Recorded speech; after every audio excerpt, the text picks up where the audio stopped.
E ainda sobre eleição, 75% dos eleitores se preocupam em ter o voto influenciado por notícias falsas, as fake news, nas eleições deste ano. A conclusão é da pesquisa divulgada pela Confederação Nacional de Dirigentes Lojistas e pelo Serviço de Proteção ao Crédito. Por outro lado, mais da metade, 60% dos eleitores têm o hábito de checar se as informações que recebem pelas redes sociais são verdadeiras. Para detalhar um pouquinho mais os dados dessa pesquisa, a gente recebe aqui no estúdio o superintendente de finanças do Serviço de Proteção ao Crédito, Flávio Borges, que já está aqui com a gente. Boa noite, Flávio. Obrigada pela sua participação aqui. Boa noite. Bom, um número assustador, né? 75% dos eleitores que temem ser influenciados pelas fake news nas redes sociais. Como que as fake news se propagam? Bom, elas se propagam a partir de um processo psicológico mesmo, né? Um conforto que a pessoa que recebe a fake news sente quando aquela notícia diz alguma coisa com a qual ela concorda. Então a pessoa concorda com aquilo que está sendo dito, aquilo lá está de acordo com uma crença ou um preconceito ou uma convicção. A pessoa vendo aquilo, ela encaminha. Mas tem a ajuda dos robôs, né? Exatamente. E tem, assim,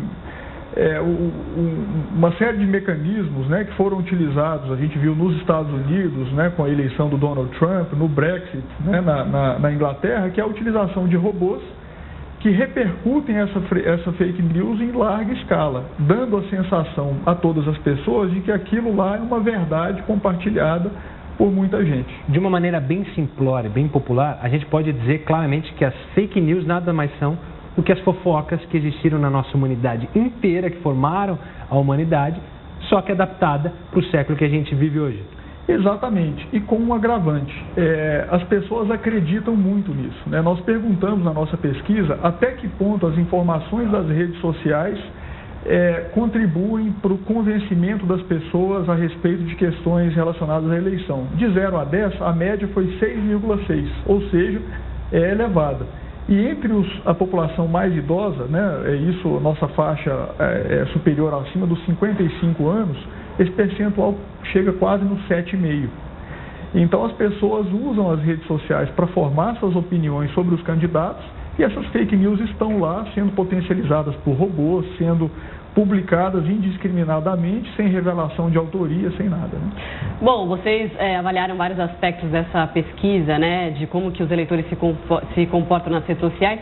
Quantos desses eleitores costumam compartilhar conteúdo de políticos nas redes sociais? Em quais são essas redes sociais? As principais redes sociais são o Facebook e o WhatsApp, né? Nós vimos que 34% dos entrevistados afirmam compartilhar notícias sobre política. E entre a população masculina, chega a 42%. Então, os homens tendem a compartilhar mais notícias. As pessoas dizem na pesquisa que temem ser influenciadas e também dizem que vão atrás das notícias quando recebem para checar. Mas elas só dizem, essa questão não fica meio difícil de mensurar, porque a pessoa acaba dizendo, não, eu vou atrás, claro. Exato, 60% afirmam verificar a veracidade da informação, a credibilidade da fonte da informação com maior frequência. E, por outro lado, 40% assumem que repassam as informações sem checar muita coisa, né? Esses 60% que afirmam, eles afirmam checar. Né? Não é uma garantia. Não é uma garantia. Porque se você for pensar, 60% confirmando e checando essas informações, até que surpreende, né? Exatamente. Agora preocupa muito os outros 40% que continuam passando essas informações.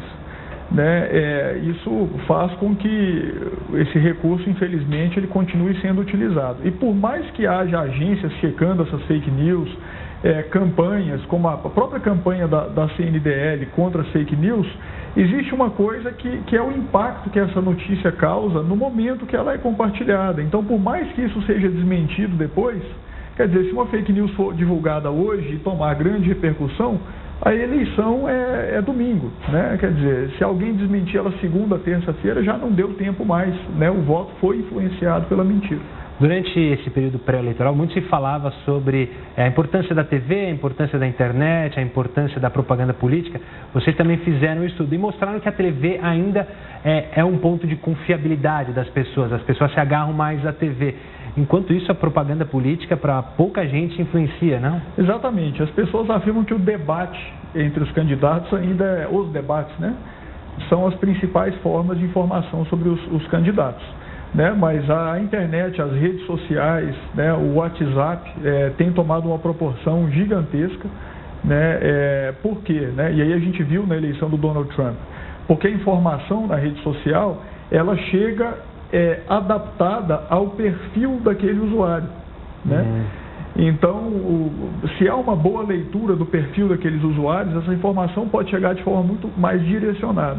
Ou seja, o conteúdo específico para o público que ela quer atingir. Ou seja, aquela verdade que eu quero ouvir. Exatamente. Você vai receber a verdade que você quer ouvir, você vai receber uma outra verdade, entre aspas, né? Porque provavelmente é tudo mentira. Flávio, e essas pessoas que dizem, que checam essas informações que recebem por via de WhatsApp, nas redes sociais, elas checam em quais fontes? Principalmente sites de busca, né? Google é o principal. A pessoa digita aquela informação e verifica se há alguma contestação, seja por sites de checagem de notícias falsas, né, de apuração, ou por notícias que mostrem que aquilo não faz sentido. Checam a fonte, né, e tem fake news, tem coisas muito bem feitas, né, que às vezes simulam órgãos de credibilidade e a gente vai ver aquilo nunca saiu naquele jornal, naquela revista. Né? Então o principal é checar a veracidade da informação, checar a credibilidade e checar a autoria, né, para ver se aquele autor daquela informação, se ele estiver identificado, se ele tem de fato credibilidade ou se ele tem algum viés. E os jovens, entre os jovens, a preocupação de ser influenciado por fake news nas redes sociais é ainda maior, né? Passa dos 80%, é acima da média da pesquisa, que é de 75%. Mas só das pessoas reconhecerem que estão sujeitas a essa influência e estarem preocupadas, já é um passo interessante. Ô Flávio, a gente já está chegando no final da nossa entrevista, mas uma das grandes perguntas, acho que vocês fizeram essa pesquisa, e também todos aqueles que estão tentando analisar a fake news, é qual será o impacto dela de fato numa eleição, por exemplo. Porque como a gente está comentando aqui, a verdade vem para aquilo que eu quero ouvir, essa fake news. A mentira vai direcionada a um público. Será que ela vai conseguir convencer, trazer mais públicos para uma verdade dela? Como que a gente vai conseguir mensurar isso? A gente vai conseguir mensurar o impacto que elas tiveram numa eleição, por exemplo? Olha, é bem difícil saber, né? A gente vai ver pelo resultado e pelo que motivou as pessoas a votarem como votaram, né? O que elas levaram em consideração ao determinar a imagem que tem de determinado candidato. A gente viu, tanto no Brexit quanto na eleição do Trump, que as pessoas adotaram certas posições com base em premissas falsas, em fatos ali que na verdade não eram verdadeiros. Né? Então, é difícil mensurar, mas a gente vai ver no resultado e no que as pessoas se basearam para gerar o resultado eleitoral que vai sair das urnas aí.